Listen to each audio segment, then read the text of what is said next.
Déjà, moi, je vais bien. Je rentre de congé, j'ai eu la chance de pouvoir en prendre, donc je suis en pleine forme et tout bien. Alors, avec Eric, on se connaît depuis 10 ans.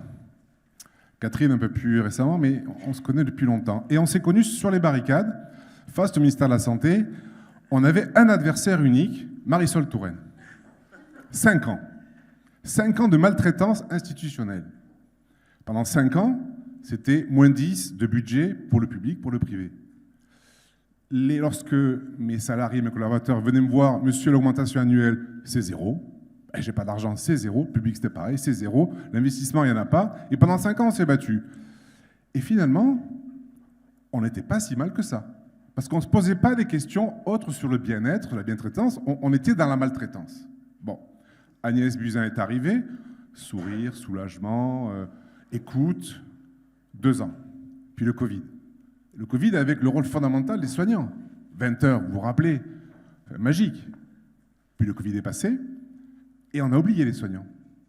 On a oublié qu'ils étaient fatigués, usés et que la reconnaissance qu'ils avaient eue pendant cette période a été oubliée. Parce qu'on avait envie aussi de vivre et de retrouver et d'oublier cette période qui était pourrie, quoi. Pourrie. Et puis, le Ségur est arrivé.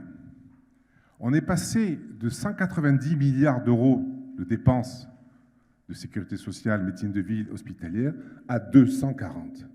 50 milliards donnés pour nous tous. Et ça ne va pas. Et ça ne va pas, tout le monde se plaint. Alors moi, je ne sais pas comment faire. Je ne sais pas comment faire parce que, alors c'est vrai que la construction des hôpitaux... Comme quoi, ce n'est pas l'argent qui résout les problèmes, hein. Qui résout tout, oui, mais quand on dit ça à un collaborateur, il dit, monsieur, 1800 balles une infirmière, c'est indécent. Je dis, oui, vous avez raison. Donc c'est 300 de plus. Mais il faudrait peut-être 500 ou 600. Mais je ne sais pas. Et puis, on veut tout et son contraire. On n'a plus d'infirmières. On le sait. Le gouvernement, il explique, une aide-soignante, 2 ans d'ancienneté, elle peut rentrer directement en 2e année d'école. Mais il y a des recours. L'ordre des infirmiers fait un recours. Les syndicats d'infirmiers font des recours pour empêcher ça. Non mais attends, c'est débile. C'est débile. Il n'y a plus de pharmaciens. Moi, je suis pharmacien. Espèce de docteur en pharmacie de base, là. Pour gérer une PUI dans une petite clinique, il faut être bac plus 10 aujourd'hui. 10. Mais il n'y en a pas. Donc moi, je demande à déroger de prendre un pharmacien de base, comme moi. Simple. Ben non. L'ordre, il me tombe dessus et il me dit, t'as pas le droit. Plainte, exercice illégal de la pharmacie, c'est du pénal. Les médecins, il n'y en a plus. Bon. On leur dit, les pharmaciens, ils vont prescrire un peu de Monuril. Mesdames, vous voyez ce que je veux dire, hein? Franchement, quand vous avez une infection urinaire et que le compte pharmacien il vous dit « Ah, j'ai pas l'ordonnance, je peux pas te le donner », ah, c'est bon, quoi, je sais ce que j'ai une infection filmant la dose, là, unique, et puis c'est fini. Ah, je peux pas. Maintenant, ils peuvent, tant mieux. Putain, mais qu'il y ait des délégations de tâches, il n'y a plus de médecins. Des pharmaciens, en ville, il y en a encore un petit peu. Bon, vous disiez 30% d'arrêt à l'ordinateur pour les soins ou 40%. Ben oui, traçabilité, qualité, pertinence, certification. Mais c'est pour vous aussi, messieurs les médecins. Parce que la visite d'antan, avec la surveillante, l'infirmière de service, l'anesthésiste, ben, il n'y en a plus. Parce que vous bossez 10 heures au bloc, vous passez dans les services à 20 heures, et des fois vous rentrez chez vous, vous prenez votre téléphone, votre ordinateur, et puis vous lisez ce qui s'est passé dans la journée sur vos malades. Et si ce n'est pas écrit, vous dites quand même, j'arrive pas à suivre le malade parce qu'il n'y a pas assez d'informations. Et l'infirmière, elle tape toute la journée. Voilà. Et puis il y a le scanner qui arrive, il y a la biologie, il y a tout qui arrive. Donc, c'est tout et son contraire. Les plannings. Bon, 4 jours, j'ai lu la flex planning. OK, mais nous, si on veut, on peut bosser en 3 jours, 12 heures. Ben oui, moi j'ai connu des plannings en 7, 10, 12, 30 ans je fais des plannings, enfin, un peu moins maintenant, mais... Et c'est cyclique.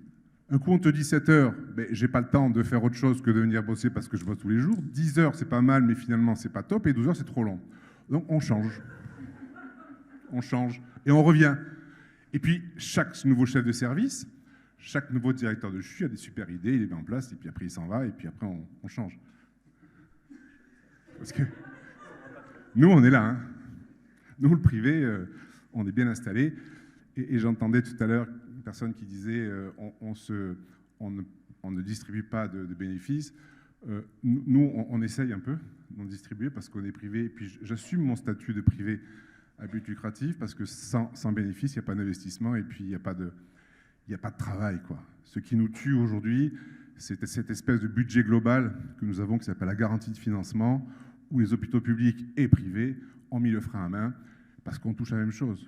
Donc c'est absolument détestable. Donc la perte de sens, elle est là aussi pour nous. Après, ce qui me paraît important, c'est... Ouais, moi je peux rester longtemps, mais...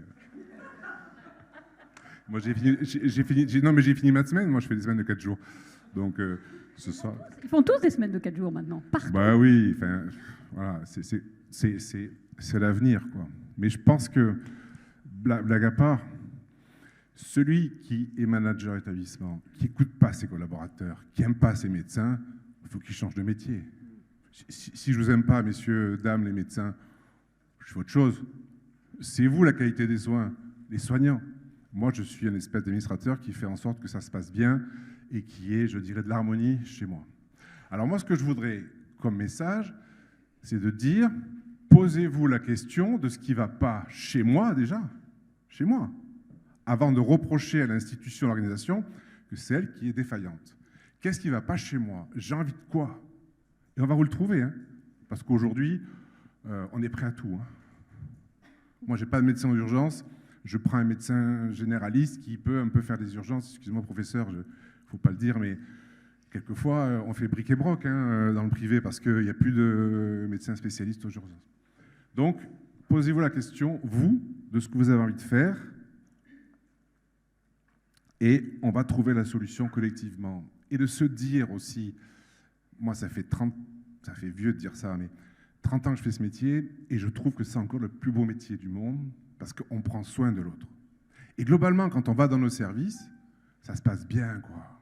Voilà, ça se passe bien. Mais on dit toujours, on ressort toujours l'incident de chasse où le patient a été mal soigné. Mais ce n'est pas la majorité. Et je pense qu'il faut impliquer encore plus les usagers. Là, j'en vois pas trop parce qu'il y a beaucoup de jeunes. Oh, ce matin, il y en avait beaucoup. Hein, il y avait des patients plein. Ce matin, j'étais sur mes plannings, donc je ne pouvais pas non, mais essayer de trouver un médecin pour ce soir. Mais c'est intéressant votre conclusion, parce qu'en fait, le soin est un véritable humanisme, comme disait Cynthia Fleury. Et franchement, on a besoin d'humanité aujourd'hui, hein, à tous les niveaux. Retrouver du plaisir et de l'humanité, ça me semble important. Merci beaucoup pour votre intervention. Merci à tous.